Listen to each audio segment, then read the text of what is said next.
हानि होती है। नाज़रीन, एक ब्रेक है, ब्रेक के बाद हमारे साथ air marshal retired Asim Suleman साहब होंगे। हम उनसे अपनी प्रिपेयर्डनेस के बारे में पूछेंगे, अपनी कैपेबिलिटी। ज़ाहिर है वो इंडिया एक बहुत बड़ा मुल्क और बहुत बड़ी ताकत है, मगर इस ताकत के तवाज़ुन में हम कहाँ खड़े हैं, एक ब्रेक के बाद।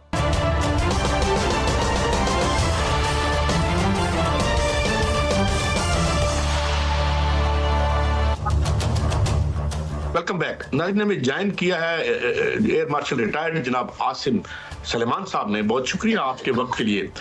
जल साहब, हमारे ऊपर जंग मुसल्लत ही की गई हमेशा, लेकिन हमने बड़े वैलियंटली, बड़े थोड़े मीन्स में भी हमने शहादतें भी दी, और हमने ये आखिरी भी आपने देखा जो उन्होंने जारियत की थी और क्या निकला उनका नतीजा। अब वो एक ऑल आउट वॉर की बात करें, हमारे वजीर दिफा साहब ने भी कल ये कहा है कि 3 दिनों में खतरा है। ये हम बैलेंस ऑफ, यानी डेटरेंस तो एटम बम अल्लाह ना करे कि हमें उसकी तरफ किसी को भी जाना पड़े। आप हमारी रवायती जो प्रिपेयर्डनेस है in the face of such a huge country, वो उसे आप कहाँ देखते हैं? माजी में आप तक तो हम डिफेंड बड़ा अच्छे तरीके से करते रहे हैं, आगे क्या मंजर, अगर खुदा न खास्ता जंग मुसल्लत होती है तो हम कहाँ खड़े हैं? जलसा। अस्सलाम वालेकुम जी, and thank you for having me on your program. एक चीज़ का जो हमें पता होना चाहिए वो ये है कि पीएफ की जो लेगेसी है वो हमारी ट्रेनिंग में है, कि हम हमारी ट्रेनिंग बहुत अच्छी होती है, और उस ट्रेनिंग की वजह से हमारी जो परफॉर्मेंस है वो हमेशा से बहुत अच्छी रही है। फिर हमारा इक्विपमेंट भी इंडिया से अक्सर औकात बेहतर ही रहा है। और एक और जो चीज़ है हमारी ट्रेनिंग, उसके अंदर हम इस चीज़ का ख्याल रखते हैं कि हमारी रेशो इंडिया के साथ 1:3 की है, तो हम मेंटली प्रिपेयर्ड होते हैं कि उनके नंबर्स हमसे ज़्यादा होंगे, और हमारी कोशिश होती है कि हम उसको क्वालिटी और हम अपनी ट्रेनिंग से इस चीज़ को कवर अप करें। और ये एक लेगेसी है जो हमने इनहेरिट की, और फिर हमारी लीडरशिप है जो कि बड़ी वलवला इंगेज है, और उसके अंदर एक बहुत डायनामिज्म है, और वो एक अच्छे तौर के ऊपर अपनी जो फोर्स है उसको स्टीयर कर सकते हैं। तो ये हमारी बेसिकली एयरफोर्स के अंदर जो क्वालिटीज़ हैं वो 3 हैं। बेसिकली हमारी लीडरशिप है, हमारी ट्रेनिंग है, और हमारा इक्विपमेंट है। अब अगर आप बात करें कि जी आजकल जो हो रहा है, तो ये आफ्टर मार्च है 2019 के बाद, जब इंडिया ने हमारे पे एक हमला करने की कोशिश की और उनको उसका मुंह तोड़ जवाब दिया गया। अब तब से लेके अब तक हमारी क्या प्रोग्रेस हुई है और हम कहाँ खड़े हैं आज हम वहाँ खड़े हैं जहाँ पे हम अपनी एयरफोर्स को नेक्स्ट जनरेशन एयरफोर्स कह सकते हैं। और इसके लिए काफ़ी सारी चेंजेस आई हैं, और उसके अंदर सबसे बड़ी जो इम्पॉर्टेंट चीज़ है वो हमारी जो वॉरफेयर का तरीक़ाकार है वो चेंज हुआ है। और फिर उसके बाद टेक्नोलॉजीज़ जो हैं वो बहुत एडवांस हो गई हैं। फिर और क्या चेंज हुआ कि जी उस वक़्त से लेके अब तक जो पिछले 5-6 साल गुजरे हैं उसमें हमारी लीडरशिप चेंज हुई है, और फिर हमने अपनी जितनी भी टेक्नोलॉजी की इम्प्रूवमेंट्स थी और वॉरफेयर की जो चेंज थी उसको इम्प्लीमेंट करके और उसको अच्छे तरीके से अपनी ट्रेनिंग के अंदर जो है इनकलकेट किया है, ताकि हमारे लोग जो हैं वो नई इक्विपमेंट और नई टेक्नोलॉजी के ऊपर अपने आप को बेहतर तरीके से परफॉर्म कर सकें।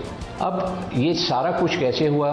ये लीडरशिप जो थी हमारे चीफ मार्शल बाबर जो हैं, उन्होंने जब टेक ओवर किया तो उन्होंने 2 स्ट्रैटेजी बनाई, एक शॉर्ट टर्म एक लॉन्ग टर्म। शॉर्ट टर्म में ये था कि जो हमारी इमीडिएट कमियां हैं वो पूरी कर लें, और जो लॉन्ग टर्म है उसके अंदर हम अपनी चीज़ों को एड्रेस करें और उसके अंदर हम नई इंडक्शंस करें। और इसके साथ इस जो तीसरा हिस्सा था वो था हमारी अपनी एविएशन इंडस्ट्री को खड़ा करना, ताकि हम अपनी रिक्वायरमेंट्स को ख़ुद पूरा कर सकें और हम लोगों के पास ना जाना पड़े हथियारों के लिए, जहाज़ों के लिए और डिफरेंट इक्विपमेंट के लिए। तो ये एक बहुत बड़ी चेंज आई 2019 से लेके अब तक, कि हमने अपनी नई टेक्नोलॉजीज़ हैं उनको इंडक्ट किया, उसके मुताबिक अपने आप को ट्रेन किया। आसिम साहब, मैं यही टेक्नोलॉजी की बात करूंगा जो इंडियन आर्मी है, जो उनकी ज़मीनी आर्मी है, उनके बारे में तो कहा जाता है कि वो अप टू डेट नहीं है, और जो उनकी इंडियन एयरफोर्स है वो 2019 में हमने उनको देख लिया, उनकी कैपेबिलिटी क्या है कि उनको जहाज़ कितना उड़ाना आता है। राफेल उनके पास है लेकिन शायद उनको उड़ाने नहीं आते। अब सर जो इल्ज़ाम लग रहा है, इंडिया जो है वो जंग, एक तरफ जंग पर तुला हुआ है, दूसरी जानिब इल्ज़ाम लगा रहा है, जैसे एक रोना रो रहा है कि पाकिस्तान को जो है वो चीन से मिसाइल मिल गए और तुर्की से ड्रोन मिल गए और वहाँ पर जहाज़ बड़े बुरे आ रहे हैं।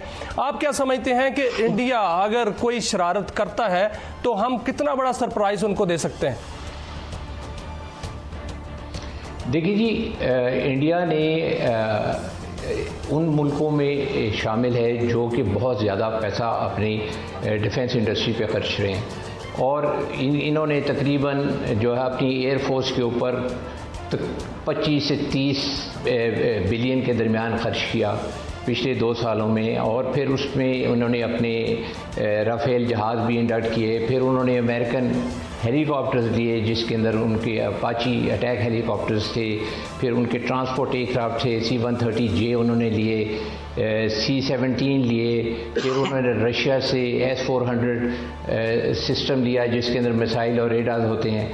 तो उन्होंने अच्छा खासा पैसा खर्चा अपनी एयरफोर्स के ऊपर और उनको तो मेरा ख्याल है रोना नहीं चाहिए, बल्कि उन्होंने तो अपने मुल्क के अंदर एडवाइज़र भी ला के बैठाए हुए हैं दूसरे मुल्कों से। अगर आप इतना बड़ा मुल्क हैं तो आप ऐसी हरकत आपको नहीं करनी चाहिए। लेकिन उसकी कॉन्ट्री आप देखें, पाकिस्तान एयरफोर्स ने एक लिमिटेड बजट के साथ ये सारी चीज़ों को एड्रेस किया ताकि हम न्यूट्रलाइज कर सकें इंडिया का एडवांटेज। आज आप देखें कि हमने जो सबसे बड़ी अचीवमेंट की वो ये है कि हमारे पास फर्स्ट शूट कैपेबिलिटी है।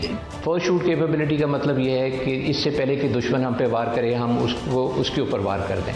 तो हमारे पास जो J-17 और J-10 एयरक्राफ्ट हैं, इसके ऊपर PL-15 मिसाइल लगे हुए हैं और इन मिसाइलों की जो रेंज है वो इंडिया के राफेल जहाज़ों की मिसाइलों की रेंज से 25 से 30 किलोमीटर ज़्यादा है, जो कि एक बहुत बड़ा एडवांटेज होता है।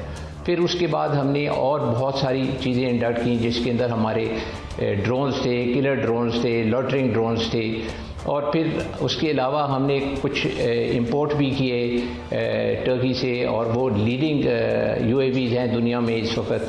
फिर उसके बाद हम सर ये तो माशाल्लाह बहुत बड़ी खबर है कि हमारे जो JF थंडर हैं और हमारे जो मिसाइल्स की जो रेंज है वो राफेल से ज़्यादा है। बहुत ज़बरदस्त और बहुत बड़ी खबर है। 2019 में इंडिया ने जब शरारत की थी वहाँ से LOC की जानिब से और उनको टारगेट कर लिया गया था और वहाँ पर टारगेट जो है वो लॉक भी कर लिए गए थे। अब अगर वहाँ से शरारत होती है या समंदर की जानिब से शरारत होती है तो अब भी हमने हदफ मुकर्रर कर लिए हैं सर? जी बिल्कुल। एक चीज़ याद रखें कि पाकिस्तान एयरफोर्स के अंदर जो कैपेबिलिटी है इस वक्त इंडिया में इतनी सख्त नहीं है कि वो आके हमें चैलेंज करें।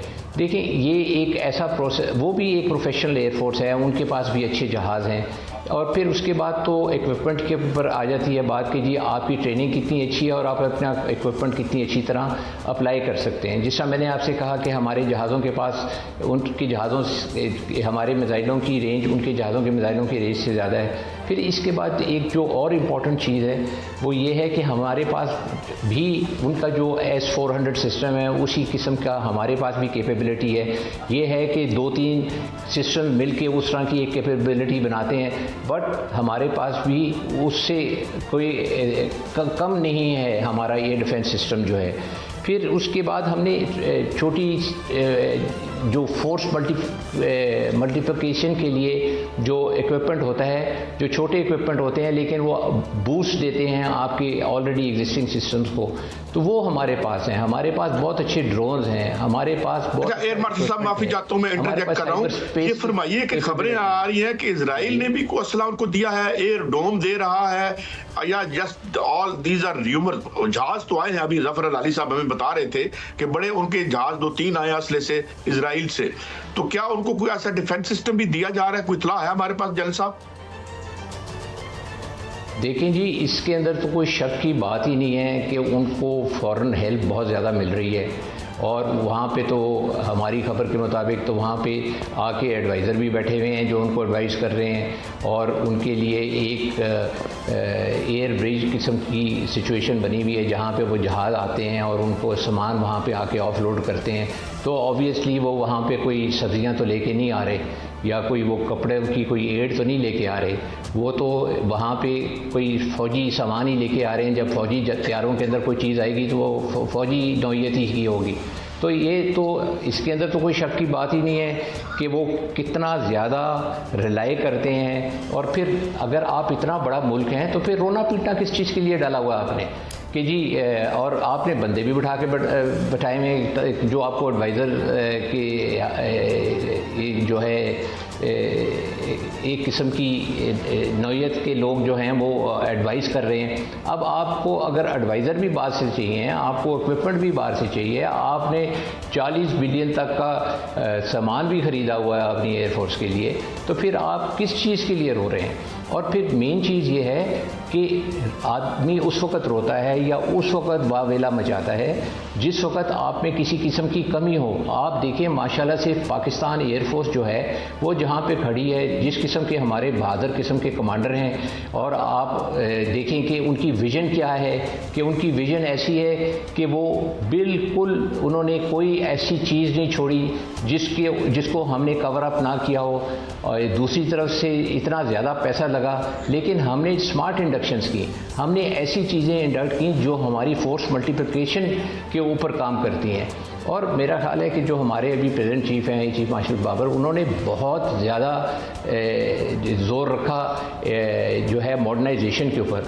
तो आज ऐसे नहीं लोग कहते सर, बिल्कुल आप ठीक कह रहे हैं, बाहर से उनको इमदाद मिल रही है, खास तौर पे इसराइल से उनको इमदाद मिल रही है। उनकी जो एयरफोर्स है वो जहाज़ उड़ाना नहीं जानती, उनकी जो ज़मीनी फ़ौज है वो लड़ना नहीं चाहती, और अभी जो है वो सिख फौजियों को उन्होंने खुद ही अपनी फायरिंग से हलाक कर दिया है। वहाँ से एक बगावत सी की जो कैफियत पैदा हो गई है।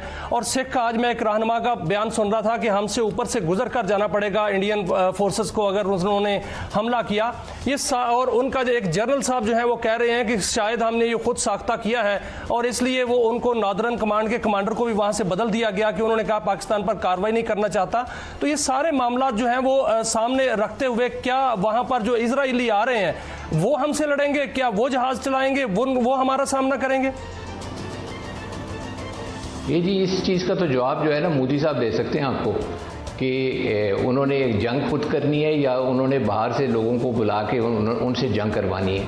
बिकॉज मोदी साहब तो हमेशा ही कहते हैं कि जी हम घुस के मारेंगे। मोदी साहब कहते हैं मेरे पास रफ़ेल होता तो मैं ये कर देता। आज उनके पास रफ़ेल है तो कुछ करके दिखाएं। लेकिन बात यह है कि अगर उनके अंदर थोड़ी सी भी जो है ना लेवल हेडेडनेस है या वो इंसाफ से चीज़ों को देखें तो उनको ये पता चलेगा कि अगर आपने बढ़के मारनी होती हैं तो आपके पास उस तरह की वेयर विदाल होनी चाहिए। आप सारी दुनिया को बता के नहीं करते, और इस तरह के जो जब आप ऑपरेशन करना चाहते हैं तो आप सारी दुनिया को बता के ऑपरेशन नहीं करते। ऑपरेशन की तो सबसे बड़ी खूबसूरती होती है कि वो उसके अंदर सरप्राइज़ अटैक होना चाहिए। तो ये तो आप सारी दुनिया को बता रहे हैं कि जी हम इनको ये कर देंगे, हम इनका मुंह तोड़ जवाब देंगे। भाई मुंह तोड़ जवाब तो हम भी देंगे ना उन्हें, हमको यहाँ पे वैसे तो नहीं। साहब मैं चूंकि चाहता हूँ कि कम वक्त में आपसे ज़्यादा से ज़्यादा इस्तेफादा करूँ, मैं इस्तेफादा करूं। एक तो मुझे गाइड कीजिएगा दो चीजों पे। एक तो जो रफेल आ रहे हैं उसको चलाने में उसको भी ज़ाहिर ट्रेनिंग भी चाहिए होगी, कितना टाइम लग जाएगा। सेकंडली मेरा सवाल का दूसरा हिस्सा जो इससे मुख्तलिफ है, एक रैग टैग सी आर्मी है, हाउसी जिसे कहते हैं, अंग्रेजी में हौतीस कहते हैं। उन्होंने नाक में दम किया हुआ है और वहां उनके किसी न किसी कई मिलियन डॉलर के जहाजों को निशाना बना रहे हैं।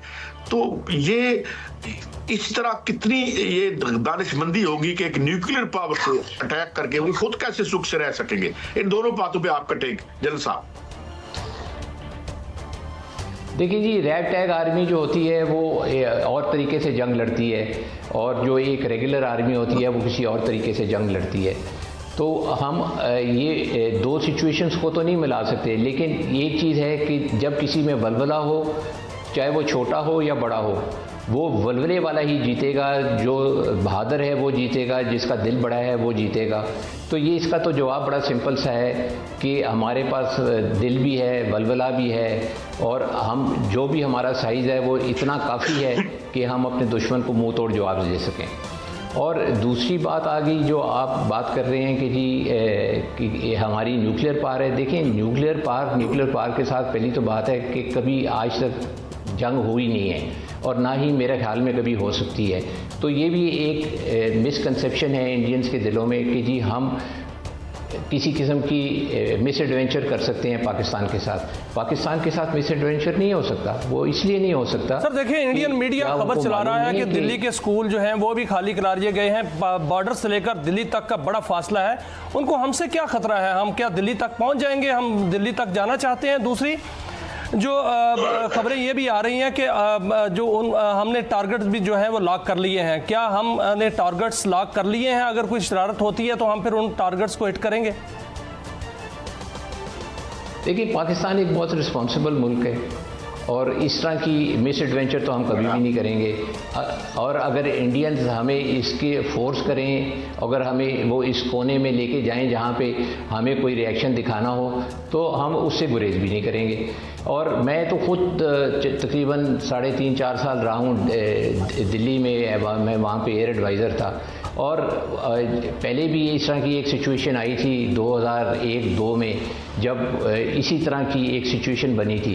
ये चीज़ याद रखें कि उस वक़्त तो इनके पास एक रीज़न था कि चले जी हमारी पार्लियामेंट पे अटैक हुआ, जिसने भी किया वो एक अलहदा बात थी, ब्लेम तो अल्टीमेटली उन्होंने पाकिस्तान पे करना था। तो वो एक रीज़न था कि जी हमारी पार्लियामेंट अटैक हुई। इस दफ़ा तो कोई पार्लियामेंट नहीं अटैक हुई, कोई इनका जो है वो सब्सटेंशियल एविडेंस नहीं है। उनकी जो बात जो करते हैं वो एक बात दूसरी बात से नहीं जुड़ती और उसको इन्होंने एक एक्ट। लेकिन सर, एक जानब इतनी बड़ी भड़के और दूसरी जानब इतना खौफ कि दिल्ली तक स्कूल जो है वो खाली करा लिए और बस्तियां खाली करा ली, इतना बड़ा खौफ और दूसरी जानब इतनी बड़ी भड़के ना मारे फिर?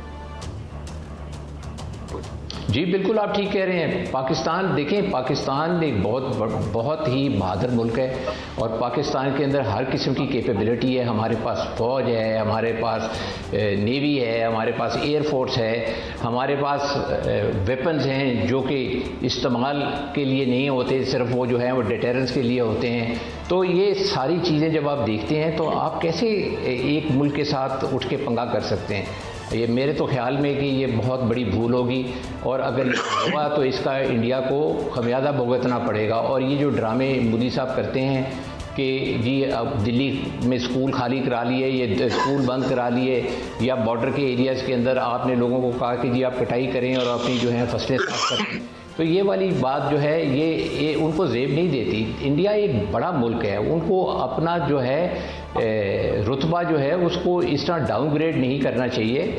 और एक बड़े मुल्क के अंदर तो आप ऑलवेज यूर मैग्नेनिमस, आप देखते हैं चीज़ों को कि तो बैलेंस तरीके से देखी जाए चीज़ें। ये जो इन्होंने ये वावेला मचाया हुआ है, मेरे ख्याल में तो इसमें जान ही नहीं है। और फिर इसके अंदर एक और रीज़न ये है कि आप जंग नहीं करना चाहते, इसलिए आप ये काम कर रहे हैं। हमेशा बड़क वो बंदा मारता है जो कि लड़ना नहीं चाहता और वो अपनी आवाज़ और बुलंद आवाज़ से दूसरों के ऊपर प्रेशर डालना चाहता है। तो मेरा तो नहीं ख्याल कि उनके मुल्क के अंदर इस तरह की कोई सेम्बलेंस है कि वो जो बात कर रहे हैं उसके अंदर कोई वज़न है। वज़न कोई नहीं है उसके अंदर, बस सिर्फ ये है कि ज़बान का खेल है। ज़बान के खेल से जो है ये ना आप जंग कर सकते हैं और ज़बान के खेल से ना ही आप किसी को डरा सकते हैं। तो ना हमने डरना है, ना हम उनसे किसी चीज़ से पीछे हटेंगे। अच्छा, एक और पहलू से बात पूछना चाहूँगा। पहले भी उन्होंने किया था, एक और खाई थी। ठीक, अच्छा जल साहब ये फरमाइए कि इंटरनेशनल एस्टेब्लिशमेंट भी तो बैठी हुई है और 2 न्यूक्स से जो आर्म्ड फ्लैश पॉइंट बन गया है, पूरा सैयारा जो है वो तबाही की तरफ जा सकता है। क्या कोई रोल इंटरनेशनल एस्टेब्लिशमेंट भी प्ले करेगी कि भाई जरा बच बचा के जिंदा रहने की कोशिश करो? Do you see the intervention from the world outside? जी देखिए, कोई भी 2 न्यूक्लियर मुल्क को आपस में लड़ता हुआ नहीं देख सकता और अगर खुदा ना खास्ता इस तरह की कोई चीज़ होती है तो इसका फॉल आउट सारी दुनिया पे पड़ेगा। तो आपका क्या ख्याल है कि कोई इनको ये काम करने देगा? मेरे तो ख्याल में कोई भी नहीं करने देगा। अगर उनका ख्याल है कि वो ये कर सकते हैं तो ये उनकी ख्याली है। और मेरा नहीं ख्याल कि कभी भी इस तरह की कोई चीज़ हुई है कि आप न्यूक्लियर की भड़के मारें। ये एक बहुत बड़े मुल्क के लिए ये बहुत छोटी सी बात है। और इस तरह की बात अगर उन्होंने की थी तो 2019 में भी उन्होंने इस तरह की कोई बात करने की कोशिश की तो उसका जवाब उनको मिल गया था। सारी इंटरनेशनल कम्युनिटी एक तरफ हो गई थी और फिर उनको ये भी पता था कि अगर हम ये काम करेंगे तो उसके जवाब में भी उनको जो है ईंट का जवाब पत्थर से मिलेगा। तो मेरा नहीं ख्याल कोई इस तरह की होने वाली चीज़ है। सबसे बड़ी चीज़ ये है कि ये लोग डर गए हैं और ये इनकी जो डर है और ये जो खौफ है ये नहीं ख़त्म हो रहा कि वो हमें अवॉइड करते हैं, हमारे साथ कभी वो बैठ के कभी बात करना चाहते ही नहीं हैं। वो इसलिए नहीं करना चाहते क्योंकि उनके पास लॉजिक नहीं है, वो लॉजिक की बात नहीं या लॉजिक की जंग नहीं जीत सकते, वो इलॉजिकल बातें करके अपने आप को जीतना चाहते हैं। मार्शल साहब, बड़ा पॉजिटिव नोट पे पाकिस्तानी आपने बड़ी बात कही और जाहिर है आप ही हमें बता सकते थे कि बहरहाल इस तरह की रिस्पॉन्सिबिलिटी कोई अलाउ नहीं करेगा और कि जो है ये सिर्फ सुनाने के लिए है। और मेरे ख्याल में हमें वापस और मिल के हमें इस अफरीद को, टेररिज्म का हम भी विक्टिम है, आप भी विक्टिम है, हमारे अवाम की हालत, अपनी हालत देखें। आप हमें अपने अरबपति गिनवाते रहते हैं, 80 करोड़ लोग जिनको खैरात पे आपने रखा हुआ है, हमारी भी कोई इतनी खुशनुमा जिंदगी नहीं है। Let's create a better world for our people. इसी हैप्पी नोट पे या हैप्पी ख्वाहिश पे हम आज के प्रोग्राम को एंड करते हैं। कल फिर मिलेंगे। अल्लाह हाफिज।